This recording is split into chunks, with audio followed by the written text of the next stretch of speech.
أعوذ بالله من الشيطان الرجيم. بسم الله الرحمن الرحيم. ألف لام ميم. ذلك الكتاب لا ريب فيه هدى للمتقين الذين يؤمنون بالغيب ويقيمون الصلاة ومما رزقناهم ينفقون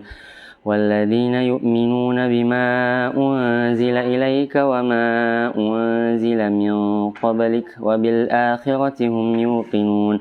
أولئك على هدى من ربهم وأولئك هم المفلحون إن الذين كفروا سواء عليهم أأنذرتهم أم لم تنذرهم لا يؤمنون ختم الله على قلوبهم وعلى سمعهم وعلى أبصارهم غشاوة ولهم عذاب عظيم ومن الناس من يقول آمنا بالله وباليوم الآخر وما هم بمؤمنين يخادعون الله والذين آمنوا وما يخدعون إلا أنفسهم وما يشعرون في قلوبهم مرض فزادهم الله مرضا ولهم عذاب أليم بما كانوا يكذبون وإذا قيل لهم لا تفسدوا في الأرض قالوا إنما نحن مصلحون ألا إنهم هم المفسدون ولكن لا يشعرون وإذا قيل لهم آمنوا كما آمن الناس قالوا أنؤمن كما آمن السفهاء ألا إنهم هم السفهاء ولكن لا يعلمون وإذا لقوا الذين آمنوا قالوا آمنا وإذا خلوا إلى شياطينهم قالوا إنا معكم إنما نحن مستهزئون الله يستهزئ بهم ويمدهم في طغيانهم يعمهون أولئك الذين اشتروا الضلالة بالهدى فما ربحت تجارتهم وما كانوا مهتدين مثلهم كمثل الذي استوقد نارا فلما أضاءت ما حوله ذهب الله بنورهم وتركهم في ظلمات لا يبصرون صم بكم عمي فهم لا يرجعون أو كصيب من السماء فيه ظلمات ورعد وبرق يجعلون أصابعهم في آذانهم من الصواعق حذر الموت والله محيط بالكافرين يكاد البرق يخطف أبصارهم كلما أضاء لهم مشوا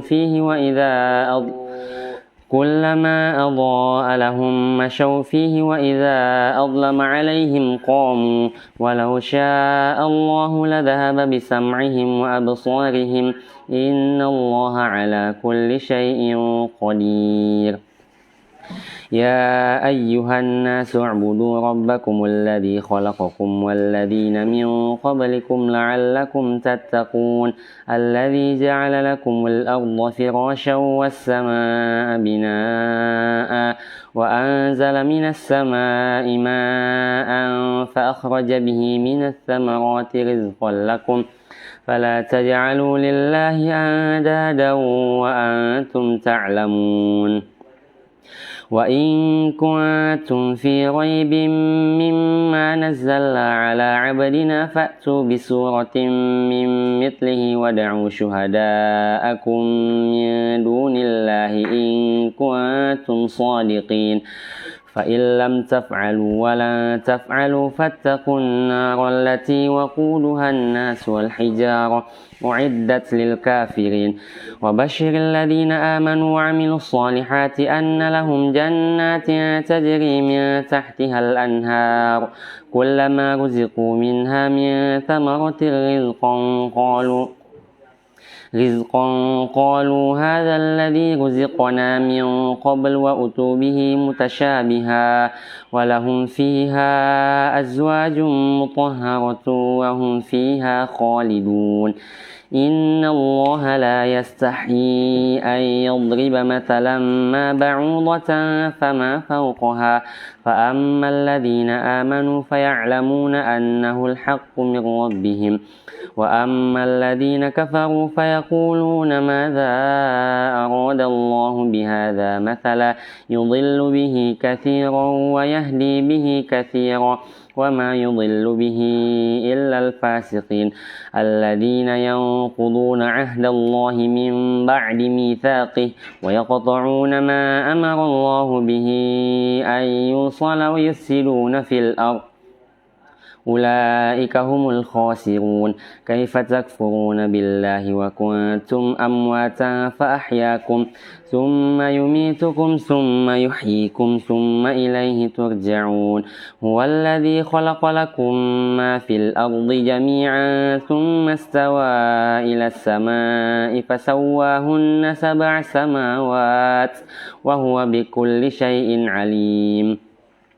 وإذ قال ربك للملائكة إني جاعل في الأرض خليفة قالوا أتجعل فيها من يفسد فيها ويسفك الدماء ونحن نسبح بحمدك ونقدس لك قال إني أعلم ما لا تعلمون وعلم آدم الأسماء كلها ثم عرضهم على الملائكة فقال أنبئوني بأسماء هؤلاء إن كنتم صادقين قالوا سبحانك لا علم لنا إلا ما علمتنا إنك أنت العليم الحكيم قال يا آدم أنبئهم بأسمائهم فلما أنبأهم بأسمائهم قال ألم أقل لكم إني أعلم غيب السماوات والأرض وأعلم ما تبدون وما كنتم تكتمون وإذ قلنا للملائكة اسجدوا لآدم فسجدوا إلا إبليس أبى واستكبر وكان من الكافرين وقلنا يا آدم اسكن أنت وزوجك الجنة وكلا منها رغدا حيث شئتما ولا تقربا هذه الشجرة فتكونا من الظالمين فأزلهما الشيطان عنها فأخرجهما مما كانا فيه وقلنا اهبطوا بعضكم لبعض عدو ولكم في الأرض مستقر ومتاع إلى حين فتلقى آدم من ربه كلمات فتاب عليه إنه هو التواب الرحيم قلنا اهبطوا منها جميعا فإما يأتينكم مني هدى فمن تبع هداي فلا خوف عليهم ولا هم يحزنون والذين كفروا وكذبوا بآياتنا أولئك أصحاب النار هم فيها خالدون يا بني إسرائيل اذكروا نعمتي التي أنعمت عليكم وأوفوا بعهدي أوف بعهدكم وإياي فارهبون وآمنوا بما أنزلت مصدقا لما معكم ولا تكونوا أول كافر به ولا تشتروا بآياتي ثمنا قليلا وإياي فاتقون ولا تلبسوا الحق بالباطل وتكتموا الحق وأنتم تعلمون وأقيموا الصلاة وآتوا الزكاة واركعوا مع الراكعين أتأمرون الناس بالبر وتنسون أنفسكم وأنتم تتلون الكتاب أفلا تعقلون واستعينوا بالصبر والصلاة وإنها لكبيرة إلا على الخاشعين الذين يظنون أنهم ملاقو ربهم وأنهم إليه راجعون يا بني إسرائيل اذكروا نعمتي التي أنعمت عليكم وأني فضلتكم على العالمين واتقوا يوما لا تجزي نفس عن نفس شيئا ولا يقبل منها شفاعة ولا يؤخذ منها عدل ولا هم ينصرون وإذ نجيناكم من آل فرعون يسومونكم سوء العذاب يذبحون أبناءكم ويستحيون نساءكم وفي ذلكم بلاء من ربكم عظيم وإذ فرقنا بكم البحر فأنجيناكم وأغرقنا آل فرعون وأنتم تنظرون وإذ وعدنا موسى 40 ليلة ثم اتخذتم العجل من بعده وأنتم ظالمون ثم عفونا عنكم من بعد ذلك لعلكم تشكرون وإذ آتينا موسى الكتاب والفرقان لعلكم تهتدون وإذ قال موسى لقومه يا قوم إنكم ظلمتم أنفسكم باتخاذكم العجل فتوبوا إلى بارئكم فاقتلوا أنفسكم ذلكم خير لكم عند بارئكم فتاب عليكم إنه هو التواب الرحيم وإذ قلتم يا موسى لن نؤمن لك حتى نرى الله جهرة فأخذتهم الصاعقة وأنتم تنظرون ثم بعثناكم من بعد موتكم لعلكم تشكرون وظللنا عليكم الغمام وأنزلنا عليكم المن والسلوى كلوا من طيبات ما رزقناكم وما ظلمونا ولكن كانوا أنفسهم يظلمون وإذ قلنا ادخلوا هذه القرية فكلوا منها حيث شئتم رغدا وادخلوا الباب سجدا وقولوا حطة نغفر لكم خطاياكم وسنزيد المحسنين فبدل الذين ظلموا قولا غير الذي قيل لهم فأنزلنا على الذين ظلموا رجزا من السماء بما كانوا يفسقون وإذ استسقى موسى لقومه فقلنا اضرب بعصاك الحجر فانفجرت منه 12 عينا قد علم كل أناس مشربهم كلوا واشربوا من رزق الله ولا تعثوا في الأرض مفسدين وإذ قلتم يا موسى لن نصبر على طعام واحد فدع لنا ربك يخرج لنا مما تنبت الأرض من بقلها وقثائها وفومها وعدسها وبصلها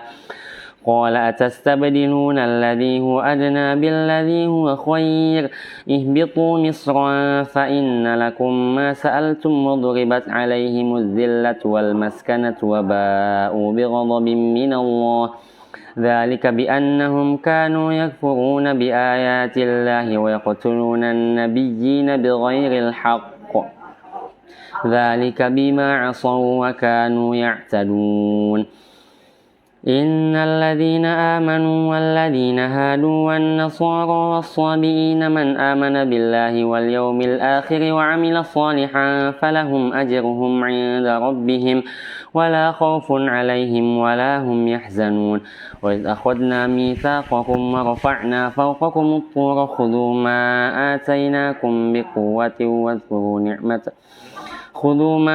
آتيناكم بقوة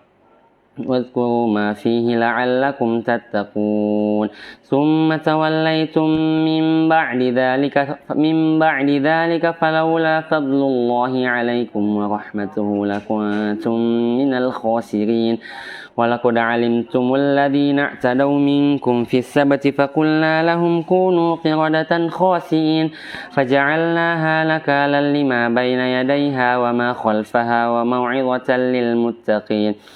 وإذ قال موسى لقومه إن الله يأمركم أن تذبحوا بقرة قالوا أتتخذنا هزوا قال أعوذ بالله أن أكون من الجاهلين قالوا ادع لنا ربك يبين لنا ما هي قال إنه يقول إنها بقرة لا فارض ولا بكر عوان بين ذلك فافعلوا ما تؤمرون قالوا ادع لنا ربك يبين لنا ما لونها قال إنه يقول إنها بقرة صفراء فاقع لونها تسر الناظرين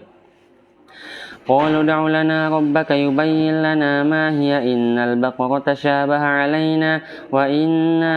إن شاء الله لمهتدون قال إنه يقول إنها بقرة لا فارض ولا بكر عوان بين ذلك قال إنه يقول إنها بقرة لا ذلول تثير الأرض ولا تسقي الحرث مسلمة لا شية فيها قالوا الآن جئت بالحق فذبحوها وما كادوا يفعلون وإن قتلتم نفسا فادارأتم فيها والله مخرج ما كنتم تكتمون فقلنا اضربوه ببعضها كذلك يحيي الله الموتى ويريكم آياته لعلكم تعقلون ثم قست قلوبكم من بعد ذلك فهي كالحجارة أو أشد قسوة وإن من الحجارة نار وإن منها لما يشقق فيخرج منه الماء وإن منها لما يهبط من خشية الله وما الله بغافل عما تعملون أفتطمعون أن يؤمنوا لكم وقد كان فريق منهم يسمعون كلام الله ثم يحرفونه من بعد ما عقلوه وهم يعلمون وإذا لقوا الذين آمنوا قالوا آمنا وإذا خلا بعضهم إلى بعض قالوا أتحدثونهم بما فتح الله عليكم ليحاجوكم به عند ربكم أفلا تعقلون أولا يعلمون أن الله يعلم ما يسرون وما يعلنون ومنهم أميون لا يعلمون الكتاب إلا أماني وإنهم إلا يظنون فويل للذين يكتبون الكتاب بأيديهم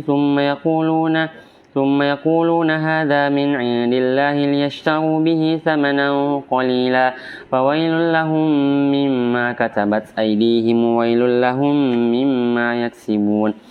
وقالوا لا تمسنا النار إلا أياما معدودة قل أتخذتم عند الله عهدا فلن يخلف الله عهده أم تقولون على الله ما لا تعلمون بلى من كسب سيئة وأحاطت به خطيئته فأولئك أصحاب النار هم فيها خالدون والذين آمنوا وعملوا الصالحات أولئك أصحاب الجنة هم فيها خالدون وإذ أخذنا ميثاق بني إسرائيل لا تعبدون إلا الله وبالوالدين إحسانا وذي القربى واليتامى والمساكين وقولوا للناس حسنا وأقيموا الصلاة وآتوا الزكاة ثم توليتم إلا قليلا منكم وأنتم معرضون وإذ أخذنا ميثاقكم لا تسفكون دماءكم ولا تخرجون أنفسكم من دياركم ثم أقررتم وأنتم تشهدون ثم أنتم هؤلاء تقتلون أنفسكم وتخرجون فريقا منكم من ديارهم تظاهرون عليهم بالإثم والعدوان وإن يأتوكم أسارى تفادوهم وهو محرم عليكم إخراجهم أفتؤمنون ببعض الكتاب وتكفرون ببعض فما جزاء من يفعل ذلك منكم إلا خزي في الحياة الدنيا ويوم القيامة يردون إلى أشد العذاب وما الله بغافل عما تعملون أولئك الذين اشتروا الحياة الدنيا بالآخرة فلا يخفف عنهم العذاب ولا هم ينصرون ولقد آتينا موسى الكتاب وقفينا من بعده بالرسل وآتينا عيسى ابن مريم البينات وأيدناه بروح القدس أفكلما جاءكم رسول بما لا تهوى أنفسكم استكبرتم ففريقا كذبتم وفريقا تقتلون وقالوا قلوبنا غلف بل لعنهم الله بكفرهم فقليلا ما يؤمنون ولما جاءهم كتاب من عند الله مصدق لما معهم وكانوا من قبل يستفتحون على الذين كفروا فلما جاءهم ما عرفوا كفروا به فلعنة الله على الكافرين بئس ما اشتروا به أنفسهم أن يكفروا بما أنزل الله بغيا أن ينزل الله من فضله على من يشاء من عباده فباءوا بغضب على غضب وللكافرين عذاب مهين وإذا قيل لهم آمنوا بما أنزل الله قالوا نؤمن بما أنزل علينا ويكفرون بما وراءه وهو الحق مصدقا لما معهم قل فلم تقتلون أنبياء الله من قبل إن كنتم مؤمنين ولقد جاءكم موسى بالبينات ثم اتخذتم العجل من بعده وأنتم ظالمون وإذ أخذنا ميثاقكم ورفعنا فوقكم الطور خذوا ما آتيناكم بقوة واسمعوا قالوا سمعنا وعصينا وأشربوا في قلوبهم العجل بكفرهم قل بئس ما يأمركم به إيمانكم إن كنتم مؤمنين قل إن كانت لكم الدار الآخرة عند الله خالصة من دون الناس فتمنوا الموت إن كنتم صادقين ولن يتمنوه أبدا بما قدمت أيديهم والله عليم بالظالمين ولتجدنهم أحرص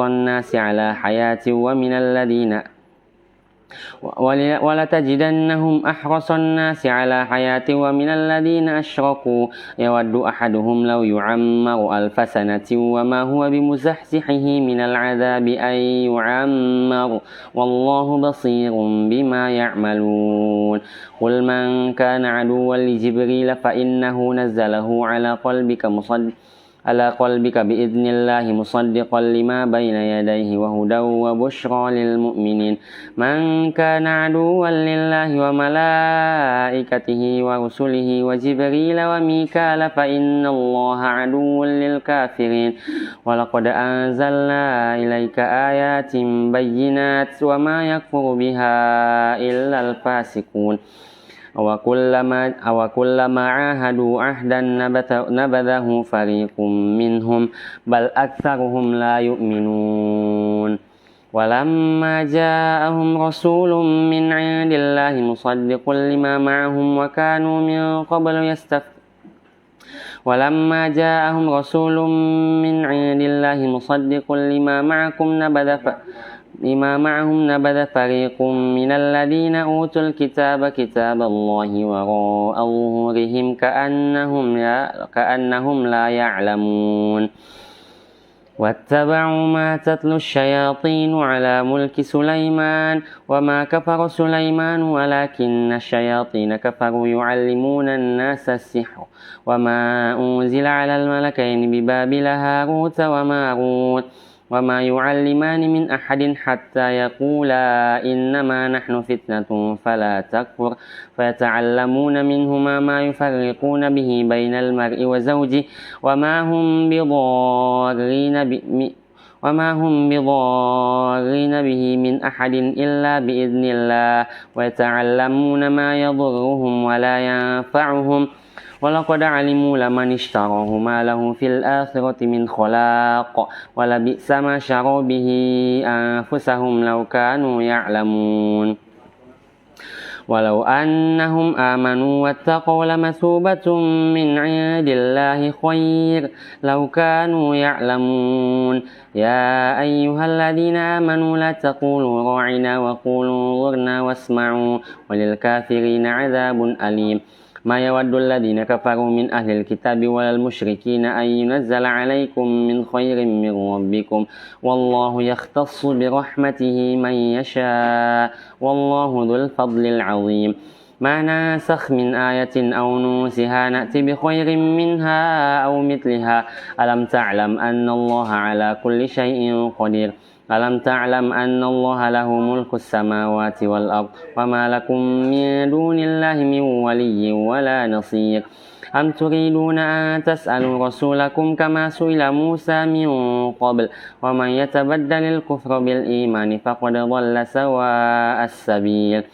ود كثير من أهل الكتاب لو يردونكم من بعد إيمانكم كفارا حسدا من عند أنفسهم من بعد ما تبين لهم الحق فاعفوا واصفحوا حتى يأتي الله بأمره إن الله على كل شيء قدير وأقيموا الصلاة وآتوا الزكاة وما تقدموا لأنفسكم من خير تجدوه عند الله والله بما تعملون بصير وقالوا لن يدخل الجنة إلا من كان هودا أو نصارى تلك أمانيهم قل هاتوا برهانكم إن كنتم صادقين بلى من أسلم وجهه لله وهو محسن فله أجره عند ربه ولا خوف عليهم ولا هم يحزنون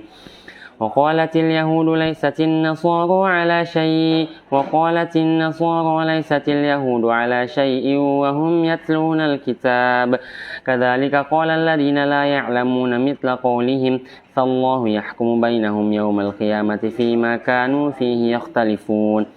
ومن أظلم ممن منع مساجد الله أن يذكر فيها اسمه وسعى في خرابها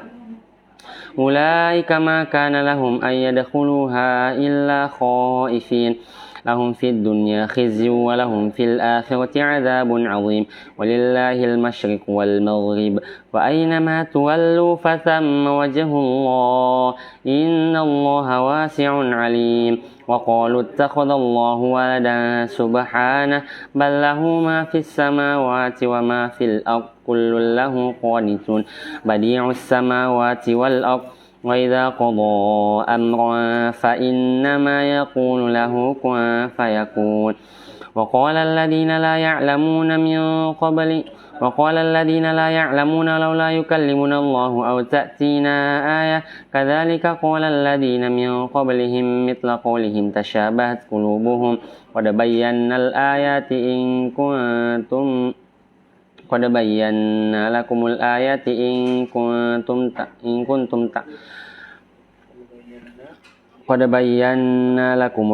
قد بينا الآيات لقوم يعلمون لقوم يوقنون إنا أرسلناك بالحق بشيرا ونذيرا ولا تسأل عن أصحاب الجحيم ولن ترضى عنك اليهود ولا النصارى حتى تتبع ملتهم قل إن هدى الله هو الهدى ولئن اتبعت أهواءهم بعد الذي جاءك من العلم ما لك من الله من ولي ولا نصير الذين آتيناهم الكتاب يتلونه حق تلاوته أولئك يؤمنون به ومن يكفر به فأولئك هم الخاسرون يا بني إسرائيل اذكروا نعمتي التي أنعمت عليكم وأني فضلتكم على العالمين واتقوا يوما لا تجزي نفس عن نفس شيئا ولا يقبل منها عدل ولا تنفعها شفاعة ولا هم ينصرون وإذ ابتلى إبراهيم ربه بكلمات فأتمهن قال إني جاعلك للناس إماما قال ومن ذريتي قال لا ينال عهد الظالمين وإذ جعلنا البيت مثابة للناس وأمنا واتخذوا من مقام إبراهيم مصلى وعهدنا إلى إبراهيم وإسماعيل أن طهرا بيتي للطائفين والعاكفين والركع السجود وإذ قال إبراهيم رب اجعل هذا بلدا آمنا وارزق أهله من الثمرات من آمن منهم بالله واليوم الآخر قال ومن كفر فأمتعه قليلا ثم أضطره إلى عذاب النار وبئس المصير وإذ يرفع إبراهيم القواعد من البيت وإسماعيل ربنا تقبل منا إنك أنت السميع العليم ربنا واجعلنا مسلمين لك ومن ذريتنا أمة مسلمة لك وأرنا مناسكنا وتب علينا إنك أنت التواب الرحيم ربنا وابعث فيهم رسولا من أنفسهم يتلو ربنا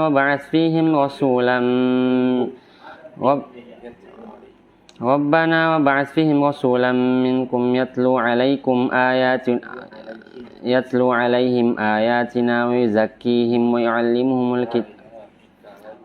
آياتك ويعلمهم الكتاب والحكمة ويزكيهم إنك أنت العزيز الحكيم ومن يرغب عن ملة إبراهيم إلا ما سفه نفسه ولقد اصطفيناه في الدنيا وإنه في الآخرة لمن الصالحين إذ قال له ربه أسلم قال أسلمت لرب العالمين ووصى بها إبراهيم بنيه ويعقوب يا بني إن الله اصطفى لكم الدين فلا تموتن إلا وأنتم مسلمون أم كنتم شهداء إذ حضر يعقوب الموت إذ قال لبنيه ما تعبدون من بعدي قالوا نعبد إلهك وإله آبائك إبراهيم وإسماعيل وإسحاق إلها واحدا ونحن له مسلمون تلك أمة قد خلت لها ما كسبت ولكم ما كسبتم ولا تسألون عما كانوا يعملون وقالوا كونوا هودا أو نصارى تهتدوا قل بل ملة إبراهيم حنيفا وما كان من المشركين قولوا آمنا بالله وما أنزل إلينا وما أنزل إلى إبراهيم وإسماعيل وإسحاق ويعقوب والأسباط وما أوتي موسى وعيسى وما أوتي النبيون من ربهم لا نفرق بين أحد منهم ونحن له مسلمون فإن آمنوا بمثل ما آمنتم به فقد اهتدوا وإن تولوا فإنما هم في شقاق فسيكفيكهم الله وهو السميع العليم صبغة الله ومن أحسن من الله صبغة ونحن له عابدون قل أتحاجوننا في الله وهو ربنا وربكم ولنا أعمالنا ولكم أعمالكم ونحن له مخلصون أم تقولون إن إبراهيم وإسماعيل وإسحاق ويعقوب والأسباط كانوا هودا أو نصارى قل أأنتم أعلم أم الله ومن أظلم ممن كتم شهادة عنده من الله وما الله بغافل عما تعملون تلك أمة قد خلت لها ما كسبت ولكم ما كسبتم ولا تسألون عما كانوا يعملون سيقول السفهاء من الناس ما ولاهم عن قبلتهم التي كانوا عليها قل لله المشرق والمغرب يهدي من يشاء إلى صراط مستقيم وكذلك جعلناكم أمة وسطا لتكونوا شهداء على الناس ويكون الرسول عليكم شهيدا وما جعلنا القبلة التي كنت عليها إلا لنعلم من يتبع الرسول ممن ينقلب على عقبيه وإن كانت لكبيرة إلا على الذين هدى الله وما كان الله ليضيع إيمانكم إن الله بالناس لرؤوف رحيم قد نرى تقلب وجهك في السماء فلنولينك قبلة ترضاها فول وجهك شطر المسجد الحرام حيث ما كنتم فولوا وجوهكم شطره وإن الذين أوتوا الكتاب ليعلمون أنه الحق من ربهم وما الله بغافل عما يعملون ولئن أتيت الذين أوتوا الكتاب بكل آية ما تبعوا قبلتك وما أنت بتابع قبلتهم وما بعضهم بتابع قبلة بعض ولئن اتبعت أهواءهم من بعد ما جاءهم من بعد ما جاءك من العلم إنك إذا لمن الظالمين الذين آتيناهم الكتاب يعرفونه كما يعرفون أبناءهم وإن فريقا منهم ليكتمون الحق وهم يعلمون الحق من ربك فلا تكونن من الممترين ولكل وجهة هو موليها فاستبقوا الخيرات أينما تكونوا يأتي بكم الله جميعا إن الله على كل شيء قدير ومن حيث خرجت فول وجهك شطر المسجد الحرام وإنه للحق من ربك وما الله بغافل عما تعملون ومن حيث خرجت فول وجهك شطر المسجد الحرام حيثما كنتم فولوا وجوهكم شطرة لئلا يكون للناس عليكم حجة إلا الذين ظلموا منهم فلا تخشوهم واخشوني ولأتم نعمتي عليكم ولعلكم تهتدون كما أرسلنا فيكم رسولا منكم يتلو عليكم آياتنا ويزكيكم ويعلمكم الكتاب والحكمة ويعلمكم ما لم تكونوا تعلمون فاذكروني أذكركم واشكروا لي ولا تكفرون يا أيها الذين آمنوا استعينوا بالصبر والصلاة إن الله مع الصابرين ولا تقولوا لمن يقتل في سبيل الله أموات بل أحياء ولكن لا تشعرون ولنبلونكم بشيء من الخوف والجوع ونقص من الأموال والأنفس والثمرات وبشر الصابرين الذين إذا أصابتهم مصيبة قالوا إنا لله وإنا إليه راجعون أولئك عليهم صلوات من ربهم ورحمة وأولئك هم المهتدون إن الصفا والمروة من شعائر الله فمن حج البيت أو اعتمر فلا جناح عليه أن يطوف بهما ومن تطوع خيرا فإن الله شاكر عليم إن الذين يكتمون ما أنزلنا من البينات والهدى من بعد ما بيناه للناس في الكتاب أولئك يلعنهم الله ويلعنهم اللاعنون إلا الذين تابوا وأصلحوا وبينوا فأولئك أتوب عليهم وأنا التواب الرحيم إن الذين كفروا وماتوا وهم كفار أولئك عليهم لعنة الله والملائكة والناس أجمعين خالدين فيها لا يخفف عنهم العذاب ولا هم ينظرون وإلهكم إله واحد لا إله إلا هو الرحمن الرحيم إن في خلق السماوات والأرض واختلاف الليل والنهار والفلك التي تجري في البحر بما ينفع الناس وما أنزل الله من السماء من ماء فأحيا به الأرض بعد موتها وبث فيها من كل دابة وتصريف الرياح والسحاب المسخر بين السماء والأرض لآيات لقوم يعقلون ومن الناس من يتخذ من دون الله أندادا يحبونهم كحب الله والذين آمنوا أشد حبا لله ولو يرى الذين ظلموا إذ يرون العذاب أن القوة لله جميعا وأن الله شديد العذاب إذ تبرأ الذين اتبعوا من الذين اتبعوا ورأوا العذاب وتقطعت بهم الأسباب وقال الذين اتبعوا لو أن لنا كرة فنتبرأ منهم كما تبرأوا منا كذلك يريهم الله أعمالهم حسرات عليهم وما هم بخارجين من النار يا أيها الناس كلوا مما في الأرض حلالا طيبا ولا تتبعوا خطوات الشيطان إنه لكم عدو مبين إنما يأمركم بالسوء والفحشاء وأن تقولوا على الله ما لا تعلمون وإذا قيل لهم اتبعوا ما أنزل الله قالوا بل نتبع ما ألفينا عليه آباءنا أولو كان آباؤهم لا يعقلون شيئا ولا يهتدون ومثل الذين كفروا كمثل الذي ينعق بما لا يسمع إلا دعاء ونداء صم بكم عمي فهم لا يعقلون يا أيها الذين آمنوا كلوا من طيبات ما رزقناكم واشكروا لله إن كنتم إياه تعبدون إنما حرم عليكم الميتة والدم ولحم الخنزير وما أهل به لغير الله فمن اضطر غير باغ ولا عاد فلا إثم عليه إن الله غفور رحيم إن الذين يكتمون ما أنزل الله من البينات والهدى من بعد ما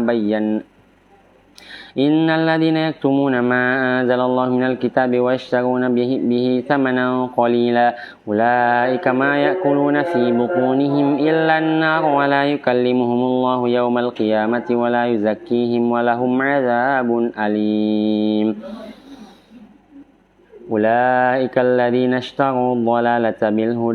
أولئك الذين اشتروا الضلالة بالهدى والعذاب بالمغفرة فما أصبرهم على النار ذلك بأن الله نزل الكتاب بالحق وإن الذين اختلفوا في الكتاب لفي شقاق بعيد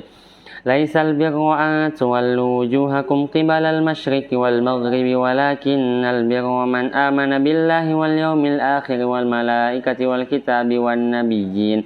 وآتى المال على حبه ذوي القربى واليتامى والمساكين وابن السبيل والسائلين وفي الرقاب وأقام الصلاة وآتى الزكاة والموفون بعهدهم إذا عاهدوا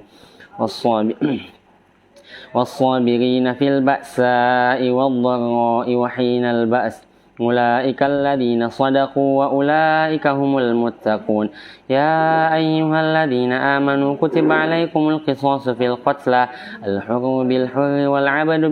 بالعبد والأنثى بالأنثى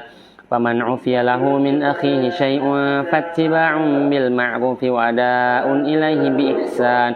ذلك تخفيف من ربكم ورحمة فمن اعتدى بعد ذلك فله عذاب أليم ولكم في القصاص حياة يا أولي الألباب لعلكم تتقون كتب عليكم إذا حضر أحدكم الموت إن ترك خيرا الوصية للوالدين والأقربين بالمعروف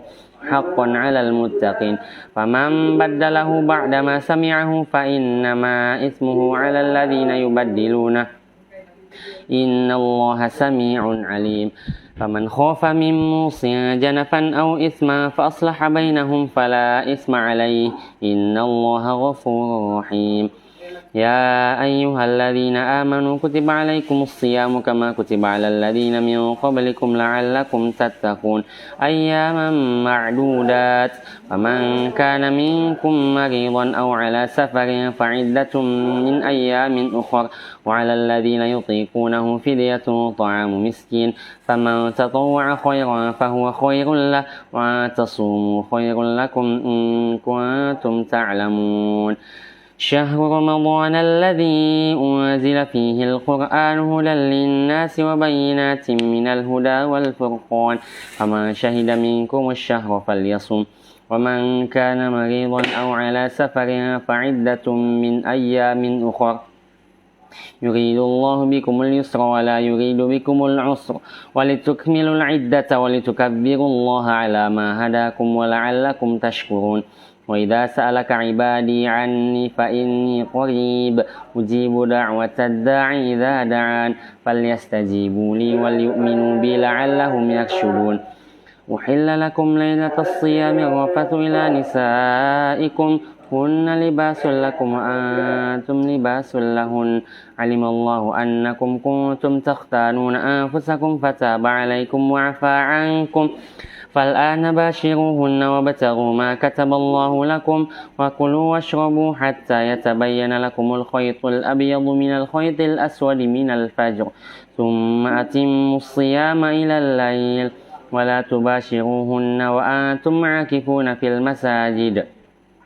تلك حدود الله فلا تقربوها كذلك يبين الله آياته للناس لعلهم يتقون ولا تأكلوا أموالكم بينكم بالباطل وتدلوا بها إلى الحكام لتأكلوا فريقا من أموال الناس بالإثم وأنتم تعلمون يسألونك عن الأهلة قل هي مواقيت للناس والحج وليس البر بأن تأتوا البيوت من ظهورها ولكن البر من اتقى وأتوا البيوت من أبوابها واتقوا الله لعلكم تفلحون وقاتلوا في سبيل الله الذين يقاتلونكم ولا تعتدوا إن الله لا يحب المعتدين وقتلوهم حيث ثقفتموهم وأخرجوهم من حيث أخرجوكم والفتنة أشد من القتل ولا تقاتلوهم عند المسجد الحرام حتى يقاتلوكم فيه فإن قاتلوكم فاقتلوهم كذلك جزاء الكافرين فإن انتهوا فإن الله غفور رحيم وقاتلوهم حتى لا تكون فتنة ويكون الدين لله فإن انتهوا فلا عدوان إلا على الظالمين الشهر الحرام بالشهر الحرام والحرمات قصاص فمن اعتدى عليكم فاعتدوا عليه بمثل ما اعتدى عليكم واتقوا الله واعلموا أن الله مع المتقين وأنفقوا في سبيل الله ولا تلقوا بأيديكم إلى التهلكة وأحسنوا إن الله يحب المحسنين وأتموا الحج والعمرة لله فإن أحصرتم فما استيسر من الهدي ولا تحلقوا رؤوسكم حتى يبلغ الهدي محله فمن كان منكم مريضا أو به أذى من رأسه ففدية من صيام أو صدقة أو نسك فإذا أمنتم فما تمتع بالعمرة إلى الحج فما استيسر من الهدي فمن لم يجد فصيام 3 أيام في الحج و7 إذا رجعتم تلك 10 كاملة ذلك لمن لم يكن أهله حاضر المسجد الحرام واتقوا الله واعلموا أن الله شديد العقاب الحج أشهر معلومات فمن فرض فيهن الحج فلا رفث ولا فسوق ولا جدال في الحج وما تفعلوا من خير يعلمه الله وتزودوا فإن خير الزاد التقوى واتقون يا أولي الألباب ليس عليكم جناح أن تبتغوا فضلا من ربكم فإذا أفضتم من عرفات فاذكروا الله عند المشعر الحرام واذكروه كما هداكم وإن كنتم من قبله لمن الضالين ثم أفيضوا من حيث أفاض الناس واستغفروا الله إن الله غفور رحيم فإذا قضيتم مناسككم فاذكروا الله كذكركم آباءكم أو أشد ذكرا ومن الناس من يقول ربنا آتنا في الدنيا وما له في الآخرة من خلاق ومنهم من يقول ربنا آتنا في الدنيا حسنة وفي الآخرة حسنة وقنا عذاب النار أولئك لهم نصيب مما كسبوا والله سريع الحساب واذكروا الله في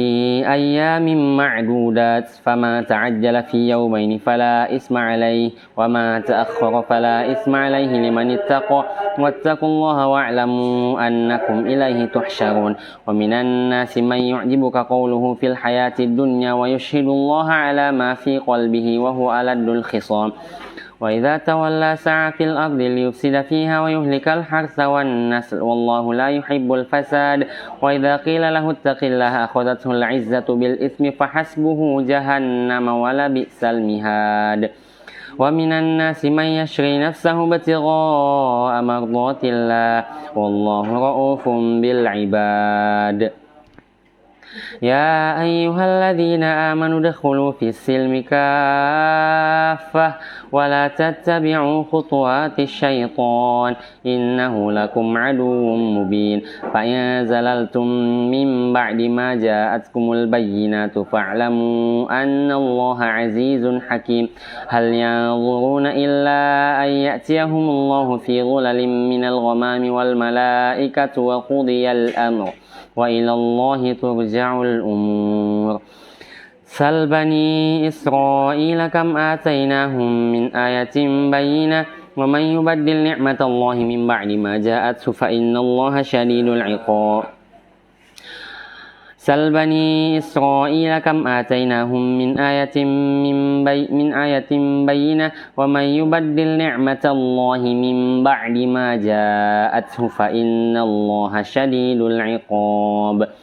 زين للذين كفروا الحياة الدنيا ويسخرون من الذين آمنوا والذين اتقوا فوقهم يوم القيامة والله يرزق من يشاء بغير حساب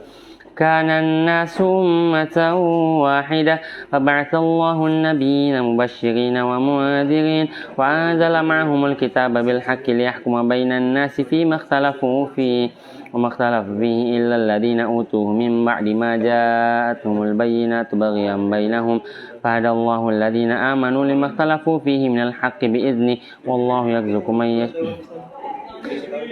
والله يهدي من يشاء إلى صراط مستقيم أم حسبتم أن تدخلوا الجنة ولما يأتكم مثل الذين خلوا من قبلكم مستهم البأساء والضراء وزلزلوا حتى يقول الرسول والذين آمنوا معه متى نصر الله ألا إن نصر الله قريب يسألونك ماذا ينفقون قل ما أنفقتم من خير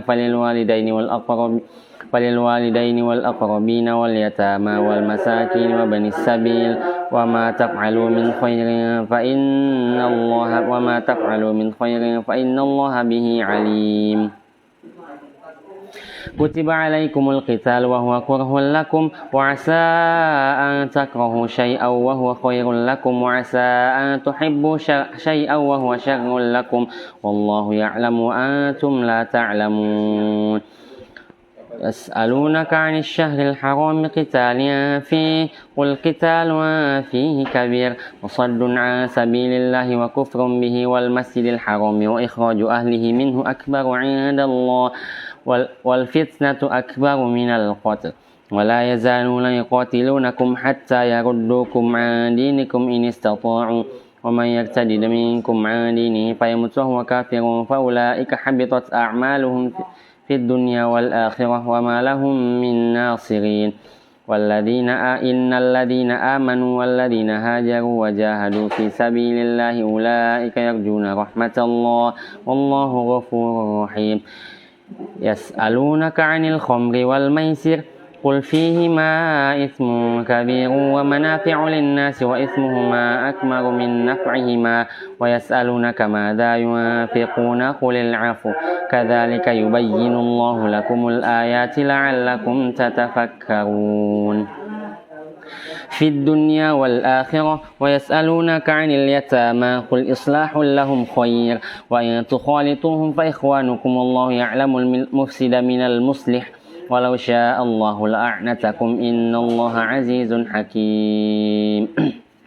ولا تنكحوا المشركات حتى يؤمن ولأمة مؤمنة خير من مشركة ولو أعجبتكم ولا تنكحوا المشركين حتى يؤمنوا ولعبد مؤمن خير من مشرك ولو أعجبكم أولئك يدعون إلى النار والله يدعو إلى الجنة والمغفرة بإذنه ويبين آياته للناس لعلهم يتذكرون ويسألونك عن المحيض قل هو أذى فاعتزلوا النساء في المحيض ولا تقربوهن حتى يطهرن فإذا تطهرن فأتوهن من حيث أمركم الله إن الله يحب التوابين ويحب المتطهرين نساؤكم حرث لكم فأتوا حرثكم أن شئتم وقدموا لأنفسكم واتقوا الله واعلموا أنكم ملاقوه وبشر المؤمنين ولا تجعلوا الله عرضة لأيمانكم أن تبروا وتتقوا وتصلحوا بين الناس والله سميع عليم لا يؤاخذكم الله باللغو في أيمانكم ولكن يؤاخذكم بما كسبت قلوبكم والله غفور حليم للذين يؤلون من نسائهم تربص 4 أشهر فإن فاءوا فإن الله غفور رحيم وإن عزموا الطلاق فإن الله سميع عليم والمطلقات يتربصن بأنفسهن 3 قروء ولا يحل لهن أن يكتمن ما خلق الله في أرحامهن إن كن يؤمن بالله واليوم الآخر وبعولتهن أحق بردهن في ذلك إن أرادوا إصلاحا ولهن مثل الذي عليهن بالمعروف وللرجال عليهن درجة والله عزيز حكيم الطلاق مرتان فإمساك بمعروف أو تسريح بإحسان ولا يحل لكم أن تأخذوا مما آتيتموهن شيئا إلا أن يخافا ألا يقيما حدود الله فإن خفتم ألا يقيما حدود الله فلا جناح عليهما فيما افتدت به تلك حدود الله فلا تعتدوها ومن يتعد حدود الله فأولئك هم الظالمون فإن طلقها من بعد حتى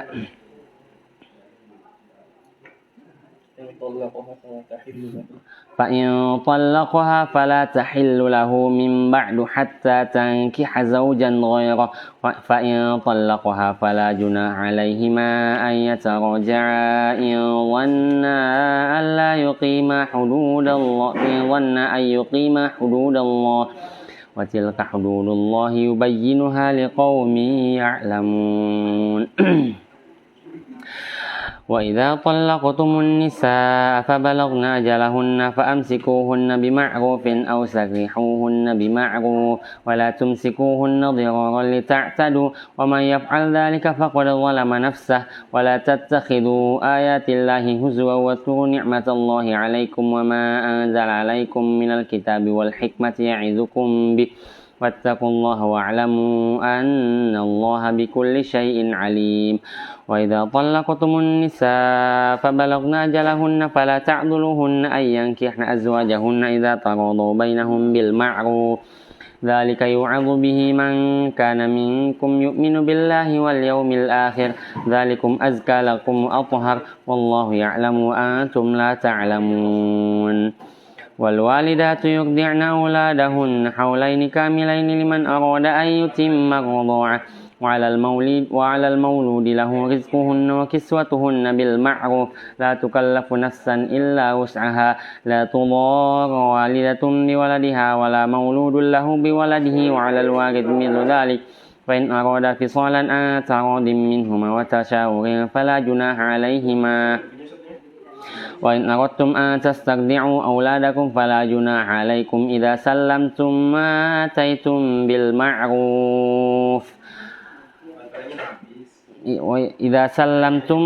آتيتم بالمعروف واتقوا الله واعلموا أن الله بما تعملون خبير والذين يتوفون منكم ويذرون أزواجا يتربصن بأنفسهن 4 أشهر وعشرا وإذا بلغن أجلهن فلا جناح عليكم فيما فعلن في أنفسهن بالمعروف والله بما تعملون بصير ولا جناح عليكم فيما عرضتم به من خطبة النساء أو أكننتم في أنفسكم علم الله أنكم ستذكرونهن ولكن لا تواعدوهن سرا إلا أن تقولوا قولا معروفا ولا تعزموا عقدة النكاح حتى يبلغ الكتاب أجله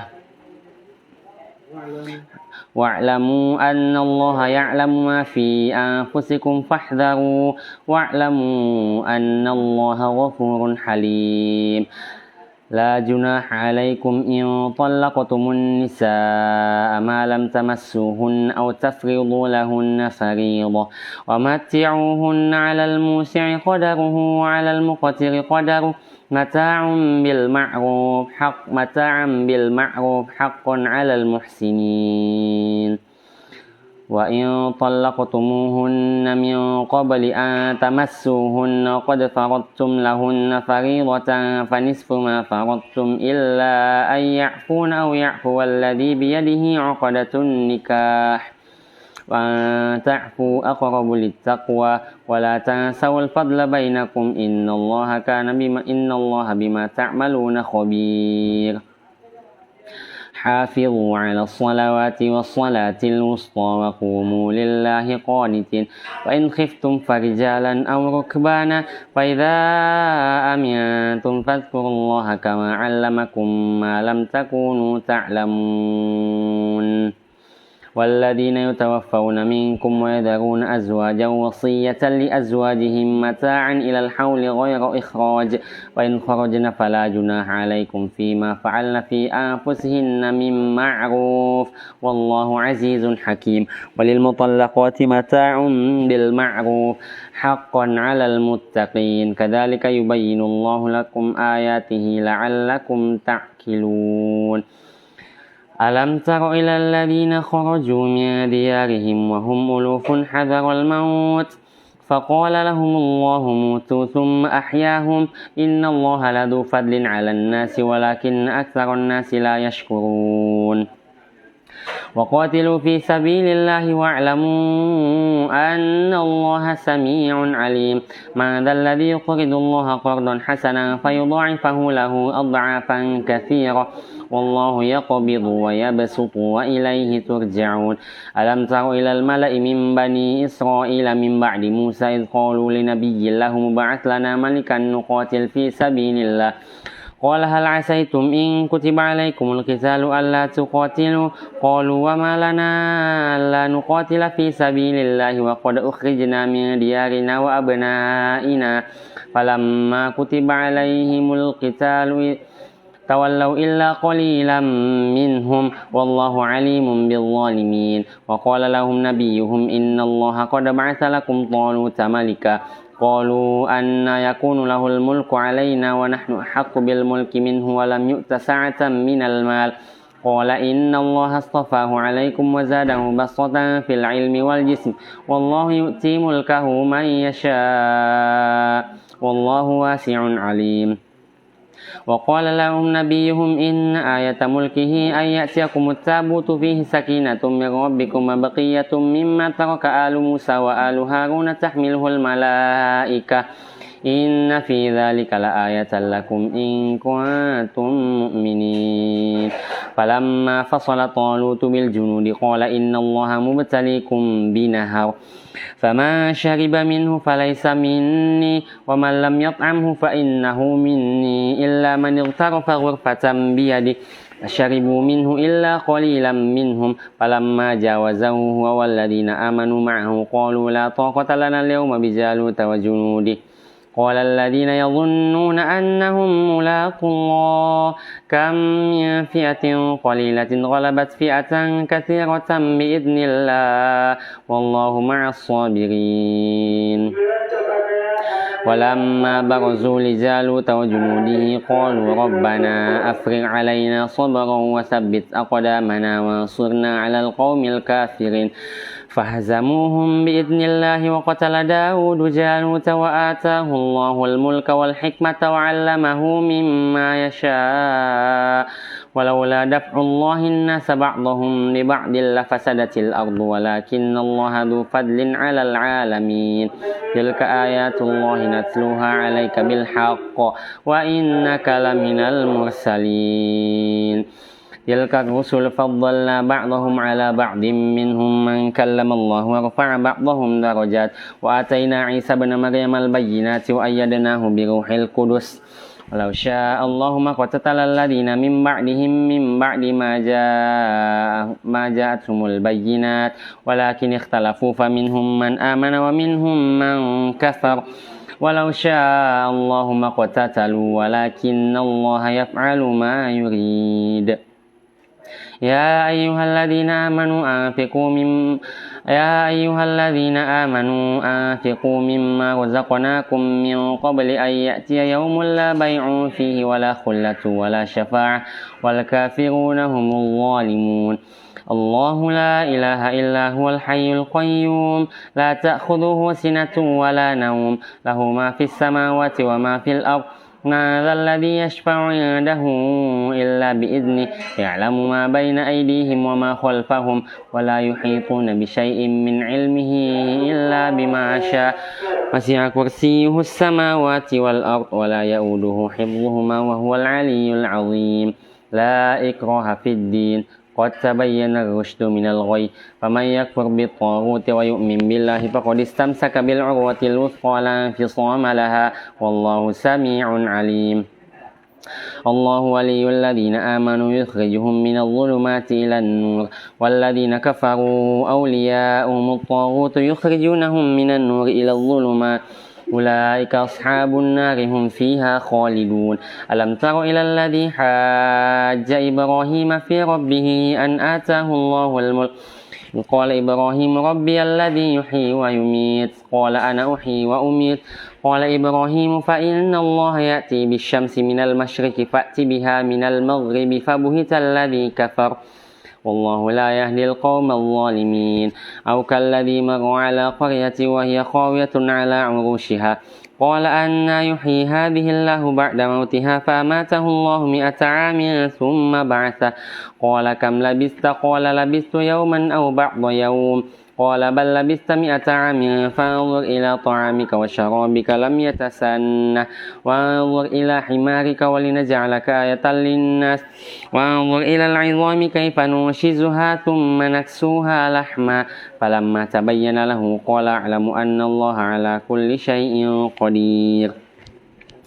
وإذ قال إبراهيم رب أرني كيف تحيي الموتى قال أولم تؤمن قال بلى ولكن ليطمئن قلبي قال فخذ 4 من الطير فسرهن إليك ثم اجعل على كل جبل منهن جزءا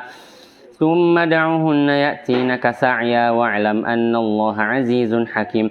مثل الذين ينفقون أموالهم في سبيل الله كمثل حبة أنبتت 7 سنابل في كل سنبلة 100 حبة والله يضاعف لمن يشاء والله واسع عليم الذين ينفقون أموالهم في سبيل الله ثم لا يتبعون ما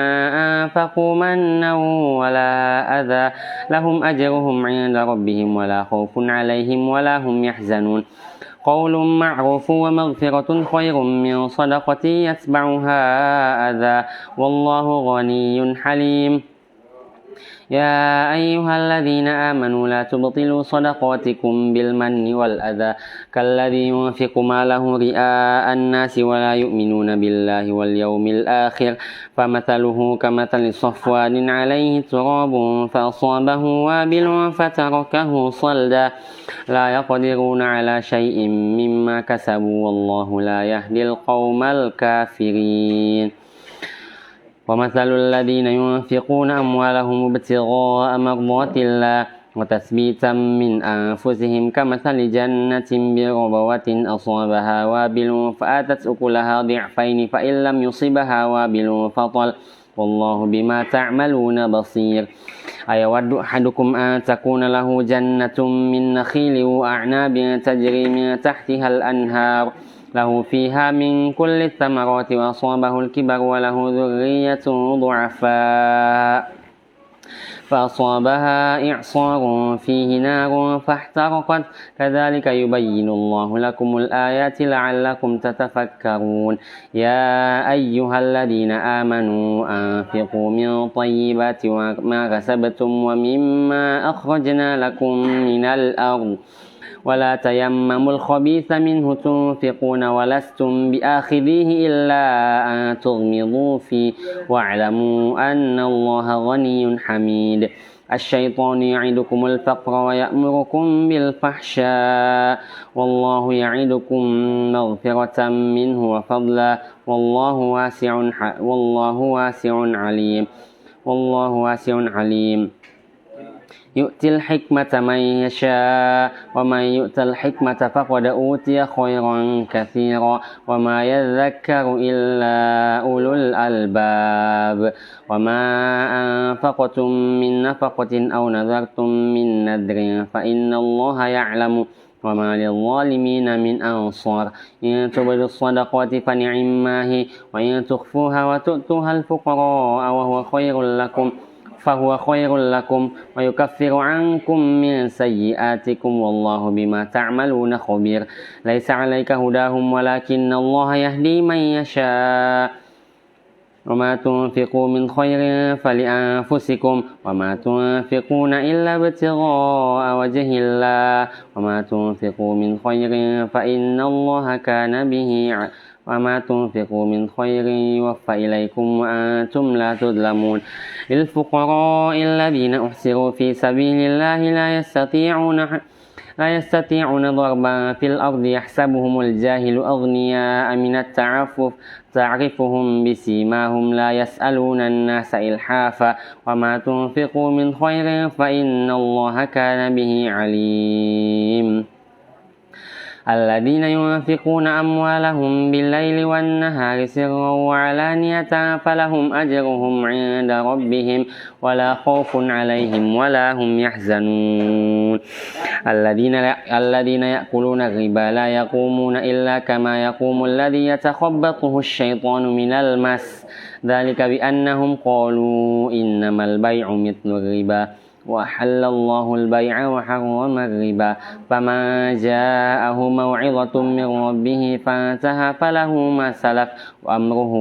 إلى الله ومن عاد فأولئك أصحاب النار هم فيها خالدون يمحق الله الربا ويربي الصدقات والله لا يحب كل كفار أثيم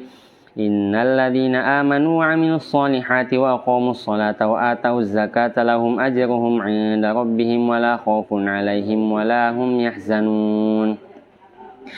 يا أيها الذين آمنوا اتقوا الله وذروا ما بقي من الربا إن كنتم مؤمنين فإن لم تفعلوا فأذنوا بحرب من الله ورسوله فإن تبتم فلكم رؤوس أموالكم لا تظلمون ولا تظلمون وإن كان ذو عسرة فنظرة إلى ميسرة وأن تصدقوا خير لكم إن كنتم تعلمون واتقوا يوما ترجعون فيه إلى الله ثم توفى كل نفس ما كسبت وهم لا يظلمون يا أيها الذين آمنوا إذا تداينتم بدين إلى أجل مسمى فاكتبوا وليكتب بينكم كاتب بالعدل ولا يأب كاتب أن يكتب كما علمه الله فليكتب وليملل الذي عليه الحق وليتق الله ربه ولا يبخس منه شيئا فإن كان الذي عليه الحق سفيها أو ضعيفا أو لا يستطيع أن يمل فليملل وليه بالعدل فاستشهدوا شهيدين من رجالكم فإن لم يكونا رجلين فرجل وامرأتان مما ترضون من الشهداء أن تضل إحداهما فتذكر إحداهما الأخرى ولا يأبى الشهداء إذا ما دعوا ولا تسأموا أن تكتبوه صغيرا أو كبيرا إلى أجله ذلكم أقسط عند الله وأقوم للشهادة وأدنى ألا ترتابوا إلا أن تكون تجارة حاضرة فليس عليكم جناح ألا تكتبوها وأشهدوا إذا تبايعتم ولا يضار كاتب ولا شهيد وإن تفعلوا فإنه فسوق بكم واتقوا الله ويعلمكم الله والله بكل شيء عليم وإن كنتم على سفر ولم تجدوا كاتبا فرهان مقبوضة فإن أمن بعضكم بعضا فليؤدي الذي اؤتمن أمانته وليتق الله ربه ولا يبخس منه شيء ولا تكتموا الشهادة ومن يكتمها فإنه آثم قلبه والله بما تعملون عليم لله ما في السماوات وما في الأرض وإن تبدوا ما في أنفسكم أو تخفوه أو يحاسبكم به الله فيغفر لمن يشاء ويعذب من يشاء والله على كل شيء قدير آمن الرسول بما أنزل إليه من ربه والمؤمنون كل آمن بالله وملائكته وكتبه ورسله لا نفرق بين أحد من رسله وقالوا سمعنا وأطعنا غفرانك ربنا وإليك المصير لا يكلف الله نفسا إلا وسعها لها ما كسبت وعليها ما اكتسبت ربنا لا تؤاخذنا إن نسينا أو أخطأنا ربنا ولا تحمل علينا إصرا كما حملته على الذين من قبلنا ربنا ولا تحملنا ما لا طاقة لنا به واعف عنا واغفر لنا وارحمنا أنت مولانا فانصرنا على القوم الكافرين بسم الله الرحمن الرحيم ألف لام ميم الله لا إله إلا هو الحي القيوم نزل عليك الكتاب بالحق مصدقا لما بين يديه وأنزل التوراة والإنجيل من قبل هدى للناس وأنزل الفرقان إن الذين كفروا بآيات الله لهم عذاب شديد والله عزيز ذو انتقام إن الله لا يخفى عليه شيء في الأرض ولا في السماء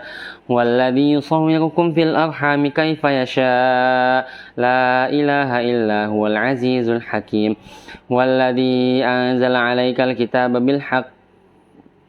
هو الذي أنزل عليك الكتاب بالحق منه آيات محكمات هن وأخر متشابهات فأما الذين في قلوبهم زيغ فيتبعون ما تشابه منه ابتغاء الفتنة وابتغاء تأويله وما يعلم تأويله إلا الله والراسخون في العلم يقولون آمنا به كل من عند ربنا وما يذكر إلا أولو الألباب ربنا لا تزغ قلوبنا بعد إذ هديتنا وهب لنا من لدنك رحمة إنك أنت الوهاب ربنا إنك جامع الناس ليوم لا ريب فيه إن الله لا يخلف الميعاد إن الذين كفروا لن تغني عنهم أموالهم ولا أولادهم من الله شيئا وأولئك هم وقود النار كدأب آل فرعون والذين من قبلهم كذبوا بآياتنا فأخذهم الله بذنوبهم إن الله شديد العقاب قل للذين كفروا ستغلبون وتحشرون إلى جهنم وبئس المهاد قد كان لكم آية في فئتين التقتا فئة تقاتل في سبيل الله وأخرى كافرة يرونهم مثليهم رأي العين والله يؤيد بنصره من يشاء إن في ذلك عبرة لأولي الأبصار زين للناس حب الشهوات من النساء والبنين والقناطير المقنطرة من الذهب والفضة والخيل المسومة والأنعام والحرث ذلك متاع الحياة الدنيا والله عنده حسن المآب قل أنبئكم بخير من ذلكم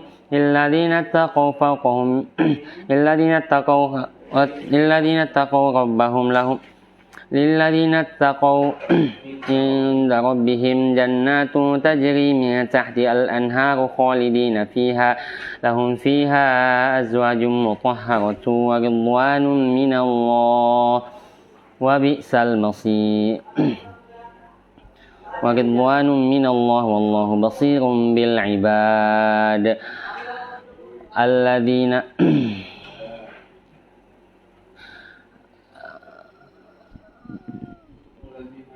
الذين يقولون ربنا إننا آمنا فاغفر لنا ذنوبنا وقنا عذاب النار الصابرين والصادقين والقانتين والمنفقين والمستغفرين بالأسحار شهد الله أنه لا إله إلا هو والملائكة وأولو العلم قائما بالقسط لا إله إلا هو العزيز الحكيم إن الدين عند الله الإسلام وما اختلف الذين أوتوا الكتاب إلا من بعد ما جاءهم العلم بغيا بينهم ومن يكفر بآيات الله فإن الله سريع الحساب فإن حاجوك فقل أسلمت وجهي لله ومن اتبعني وقل للذين كفروا قل للذين أوتوا الكتاب والأميين أسلمتم فإن أسلموا فقد اهتدوا وإن تولوا فإنما عليك البلاغ والله بصير بالعباد إن الذين يكفرون بآيات الله ويقتلون النبيين بغير حق ويقتلون الذين يأمرون بالقسط من الناس وبشرهم بعذاب أليم أولئك الذين حبطت أعمالهم في الدنيا والآخرة وما لهم من ناصرين ألم تر إلى الذين أوتوا نصيبا من الكتاب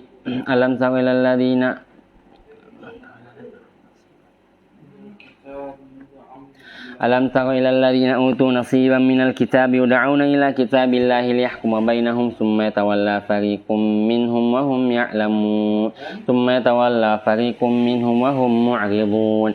ذلك بأنهم قالوا لا تمسنا النار إلا أياما معدودات وغرهم في دينهم ما كانوا يفترون فكيف إذا جمعناهم ليوم لا ريب فيه ووفيت كل نفس ما كسبت وهم لا يظلمون قل اللهم مالك الملك تؤتي الملك ما تشاء وتنزع الملك ممن تشاء وتعز من تشاء وتذل من تشاء بيدك الخير إنك على كل شيء قدير تولج الليل في النهار وتولج النهار في الليل وتخرج الحي من الميت وتخرج الميت من الحي وترزق من تشاء بغير حساب لا يتخذ المؤمنون الكافرين أولياء من دون المؤمنين ومن يفعل ذلك فليس من الله في شيء إلا أن تتقوا منهم تقى ويحذركم الله نفسه وإلى الله المصير يوم تجد كل نفس ما عملت من خير محضرا وما عملت من سوء تود لو أن بينها قل إن تخفوا ما في صدوركم أو تبدوه يعلمه الله ويعلم ما في السماوات وما في الأرض والله عليم والله على كل شيء قدير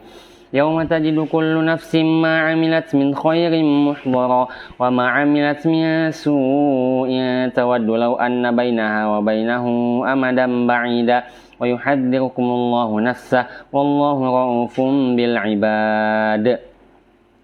قل إن كنتم تحبون الله فاتبعوني يحببكم الله ويغفر لكم ذنوبكم والله غفور رحيم قل أطيعوا الله والرسول فإن تولوا فإن الله لا يحب الكافرين فإن تولوا فإن الله لا يحب الكافرين إن الله اصطفى آدم ونوحا وآل إبراهيم وآل عمران على العالمين ذرية بعضها من بعض والله سميع عليم إذ قالت امرأة عمران رب إني نذرت لك ما في بطني محررا فتقبل مني إنك أنت السميع العليم فلما وضعتها قالت رب إني وضعتها أنثى والله أعلم بما وضعت وليس الذكر كالأنثى وإني سميتها مريم وإني أعيذها بك وذريتها من الشيطان الرجيم فتقبلها ربها بقبول حسن وأنبتها نباتا حسنا وكفلها زكريا كلما دخل عليها زكريا المحراب وجد عندها رزقا قال يا مريم أنى لك هذا قالت هو من عند الله إن الله يرزق من يشاء بغير حساب هنالك دعا زكريا ربه قال رب هب لي من لدنك ذرية طيبة إنك سميع الدعاء فنادته الملائكة وهو قائم يصلي في المحراب أن الله يبشرك بيحيى مصدقا بكلمة من الله وسيدا وحصورا ونبيا من الصالحين قال رب أنى يكون لي غلام وقد بلغني الكبر وامرأتي عاقر قال كذلك الله يفعل ما يشاء قال رب اجعل لي آية قال آيتك ألا تكلم الناس 3 أيام إلا رمزا واذكر ربك كثيرا وسبح بالعشي والإبكار وإذ قالت الملائكة يا مريم إن الله اصطفاك وطهرك واصطفاك على نساء العالمين يا مريم قنتي لربك واسجدي واركعي مع الراكعين ذلك من أنباء الغيب نوحيه إليك وما كنت لديهم إذ يلقون أقلامهم أيهم يكفل مريم وما كنت لديهم إذ يختصمون إذ قالت الملائكة يا مريم إن الله يبشرك بكلمة منه اسمه المسيح عيسى بن مريم وجيها في الدنيا والآخرة ومن المقربين ويكلم الناس في المهد وكهلا ومن الصالحين قالت رب أنى يكون لي ولد ولم يمسسني بشر قال كذلك الله يخلق ما يشاء إذا قضى أمرا فإنما يقول له كن فيكون ويعلمه الكتاب والحكمة والتوراة والإنجيل ورسولا إلى بني إسرائيل أني قد جئتكم بآية من ربكم أني أخلق لكم من الطين كهيئة الطير فأنفخ فيه فيكون طيرا بإذن الله وأبرئ الأكمه والأبرص وأحيي الموتى بإذن الله وأنبئكم بما تأكلون وما تدخرون في بيوتكم إن في ذلك لآية لكم إن كنتم مؤمنين ومصدقا لما بين يدي من التوراة ولأحل لكم بعض الذي حرم عليكم وجئتكم بآية من ربكم فاتقوا الله وأطيعون إن الله ربي وربكم فاعبدوا هذا صراط مستقيم فلما أحس عيسى منهم الكفر قال من أنصاري إلى الله قال الحواريون نحن أنصار الله آمنا بالله واشهد بأننا مسلمون ربنا آمنا بما أنزلت واتبعنا الرسول فاكتبنا مع الشاهدين ومكروا الله والله خير الماكرين إذ قال الله يا عيسى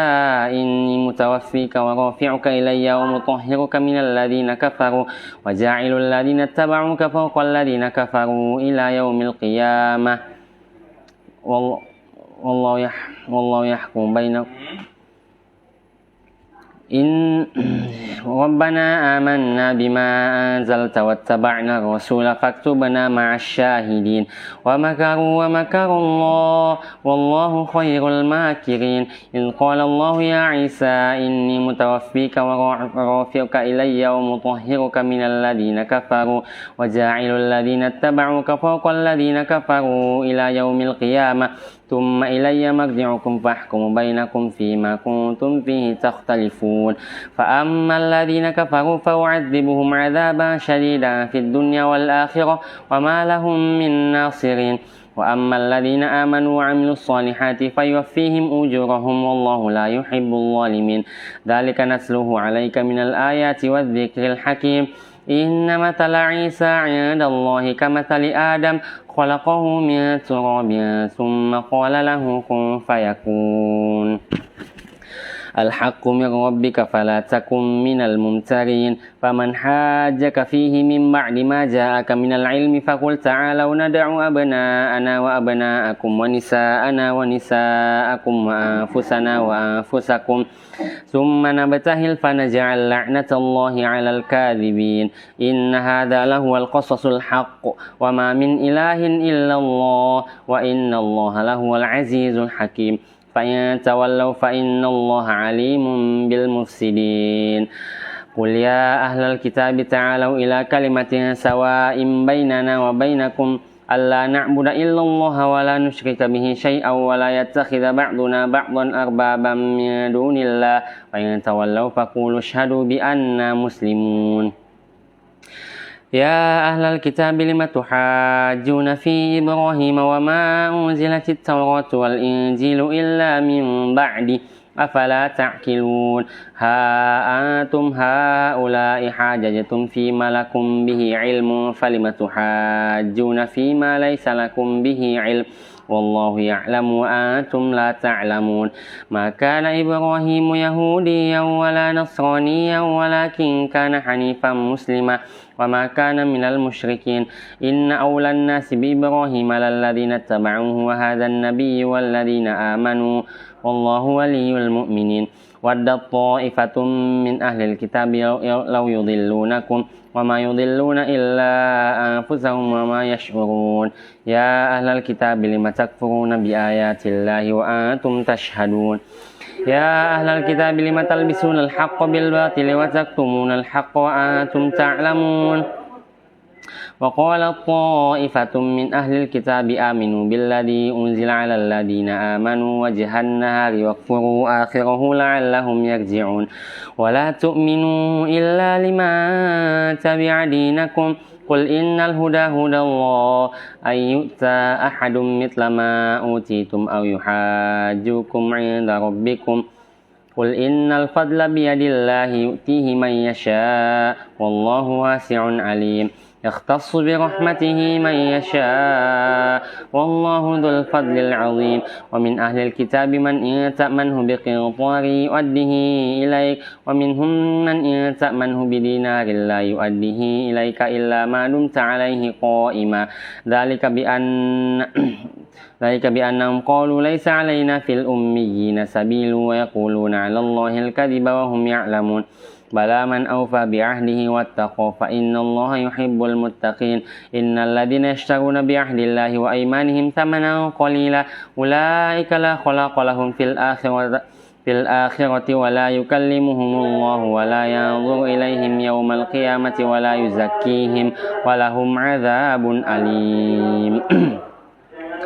وإن منهم لفريقا يلوون ألسنتهم بالكتاب لتحسبوه من الكتاب وما هو من الكتاب ويقولون هو من عند الله وما هو من عند الله ويقولون على الله الكذب وهم يعلمون ما كان لبشر أن يؤتيه الله الكتاب والحكم والنبوة ثم يقول للناس كونوا عبادا لي ولكن كونوا ربانيين بما كنتم تعلمون الكتاب وبما كنتم تدرسون ولا يأمركم أن تتخذوا الملائكة والنبيين أربابا أيأمركم بالكفر بعد إذ أنتم مسلمون ولما جاءكم رسول من عند الله مصدق لما معكم لتؤمنن به ولتنصرنه قال أقررتم ولما جاءكم رسول من عند الله مصدق لما ولما جاءكم رسول من عند الله